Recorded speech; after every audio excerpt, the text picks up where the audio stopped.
Je souhaite aussi rappeler à tout un chacun que la lutte contre l'impérialisme doit être donc intégrée dans nos gènes maintenant.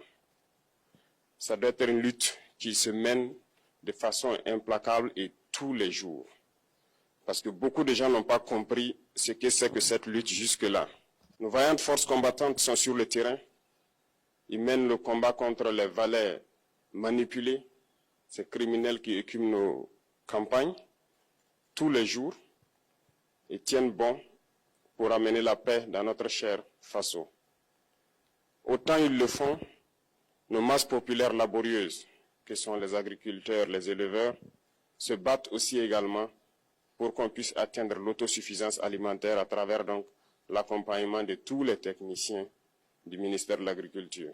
C'est très important. Et autant qu'eux aussi se battent dans l'administration, nous devrons nous battre pour changer de mentalité. Cette décolonisation mentale, c'est la partie la plus difficile. Et c'est pour ça que nous tenons à vous rappeler constamment qu'il faut changer de mentalité, revenir à nos sources et nous battre. Et c'est ça aussi le combat contre l'impérialisme. Toutes les occasions nous sont offertes pour pouvoir comprendre l'impérialisme, ses manifestations. Quand je prends dernièrement les propos d'Emmanuel Macron sur l'Afrique, eh bien, tout Africain conscient devrait donc comprendre très vite tout ce qu'il a pu nous dire et qu'est-ce que ça signifie. Le général Tchiani a dit il n'y a pas longtemps du changement donc de tactique ou de stratégie des forces françaises en Afrique, et je pense qu'il est venu le confirmer. Il s'agit de dissoudre et de garder un dispositif socle. Et Emmanuel Macron l'a si bien dit qu'on ne peut que le remercier pour cette sincérité, même si certains ont voulu mettre la poudre aux yeux de leur population, mais la réalité finit par rattraper aussi. Ils ne partiront pas de certains pays, ils ont juste dissous le dispositif. Vous ne les verrez plus dans des bases, mais dans les ambassades, ils seront là. Ils vont constituer des sociétés de sécurité pour sécuriser leurs sociétés qui existent dans ces pays-là. Mais les soldats seront là, mais vous ne les verrez plus en tenue ou rassemblés dans des bases. C'est tout ce que ça veut dire.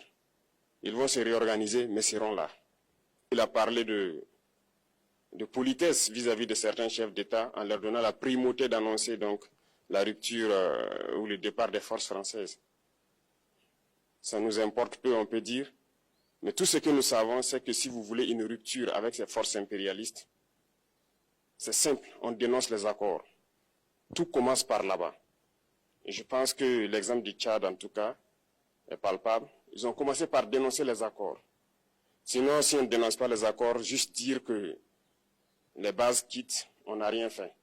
Parce que le problème se trouve dans les accords coloniaux de défense qui ont été signés depuis l'indépendance. Le plus dangereux n'est pas ceux-là que vous voyez dans les bases. Le plus dangereux, ce sont les conseillers militaires. Les conseillers militaires existent dans tous ces pays. Ils ont existé au Burkina aussi jusqu'en fin 2022, jusqu'à ce que nous prenions nos responsabilités. Et qui sont ces conseillers militaires? C'est ceux-là qui sont censés mettre en pratique la politique de la France ici. Ils doivent travailler à rendre nos armées très faibles pour que la France puisse toujours avoir l'argument d'exister ici. Sous Blaise Compaoré, ils avaient réussi. Nos sentinelles prenaient donc la garde avec des bâtons. C'est ça que la France veut de nos armées. Lorsque nous arrivons à cette étape, nous n'avons pas le choix que de vouloir qu'ils viennent s'installer. Mais l'armée burkinabé a réussi à un moment donné à se débarrasser des conseillers militaires. Malheureusement, je pense qu'en 2019, après l'opération Otapuano, où ces Français ont vu que l'armée burkinabé avait encore une capacité de réagir au terrorisme, ils ont appelé le chef d'état-major en France, ils l'ont instruit de reprendre les conseillers militaires dans toute la structure. Eh bien, il n'a pas accepté, mais au retour au pays, les politiques l'ont instruit d'accepter les conseillers militaires. Et c'est là que les conseillers militaires sont revenus dans l'armée burkinabé en 2019. Avec toutes les conséquences qu'on connaît, l'armée était en train de disparaître dans les années 2020-2021. Et d'ailleurs, c'est le moment où beaucoup de militaires ont dû déserter parce qu'il n'y avait plus d'espoir. On était en train de s'effondrer. Voilà un peu comment ils travaillent. À l'état-major général des armées, dans tous les états-majors d'armée, dans les écoles. C'est eux qui sont censés dicter la politique de notre armée. C'est eux qui nous disent combien recruter, quand recruter et qu'est-ce qu'il faut en faire. Ils sont dans les écoles pour nous dire comment il faut les former et ainsi de suite.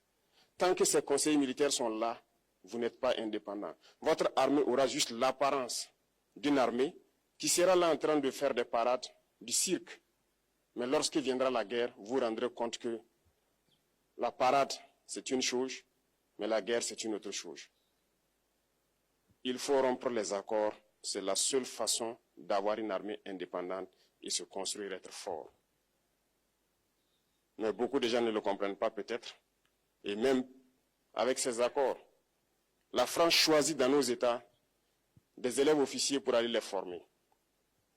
C'est à travers ces mêmes accords. Mais en réalité, ces officiers qui partent se former pour la plupart, pour la France, ils viennent pour servir l'État français dans leur pays. Ils ne viennent pas pour servir nos pays.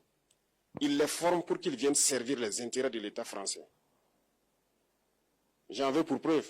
Lorsque nous nous sommes révoltés, beaucoup d'officiers au Burkina qui ont été formés en France ont été immédiatement contactés pour leur dire que c'est le moment de se mettre en action parce que vous avez été formés pour ça, pour servir les intérêts de la France. La plupart de ces officiers nous ont rendu compte, nous avons pris acte et nous continuons de suivre.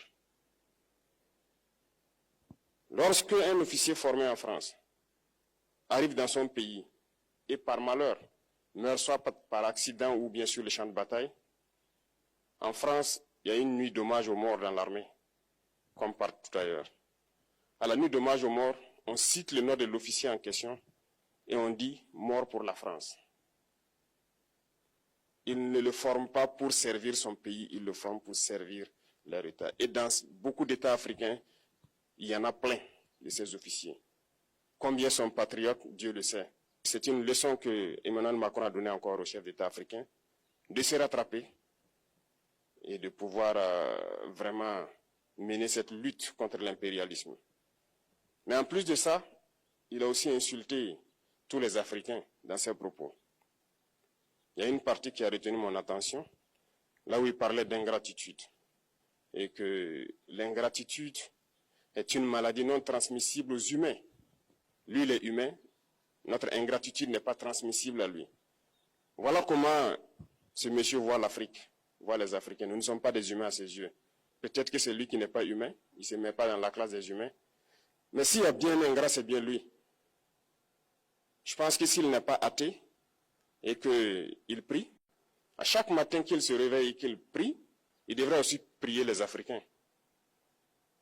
Parce que c'est grâce à nos ancêtres qu'il existe aujourd'hui une France. Il devra nous prier. À ses yeux, nous ne devons pas être des humains, nous sommes plus que des humains. Ce sont des messages très forts qu'il passe. Moi, je pleure le peuple français. Mais quand même, il est bien pour l'Afrique. Il est un mal nécessaire pour nous. Ceux qui veulent se réveiller, se réveillent. Ceux qui ne veulent pas se réveiller, comme on le dit, on ne peut pas réveiller quelqu'un qui ne dort pas. Les Africains doivent se réveiller. Nous devons travailler à être indépendants, à faire au moins ce que nos peuples connaissent le bonheur. Et la lutte contre l'impérialisme, c'est ça. Il faut décoloniser les mentalités, prendre en compte toutes ces données-là, parce que le monde nous donne tellement d'exemples à voir. Pour eux, il n'y a pas de morale. Ils peuvent vous désigner aujourd'hui terroriste, mais demain, vous êtes un héros, par leur simple bouche. Ils décident de ce qu'ils font. Ils parlent de démocratie, mais ils se font eux-mêmes des coups d'État constitutionnels entre eux. Ils parlent des droits de l'homme, mais ils déciment des populations ailleurs. L'Africain doit se réveiller, l'Afrique doit se réveiller. Et le combat contre l'impérialisme est permanent. Et je vous invite à incorporer ce combat, à travailler en sorte que nous soyons réellement indépendants, que nous soyons autosuffisants et que nous puissions nous développer, connaître le bonheur, ce à quoi notre peuple aspire. Merci.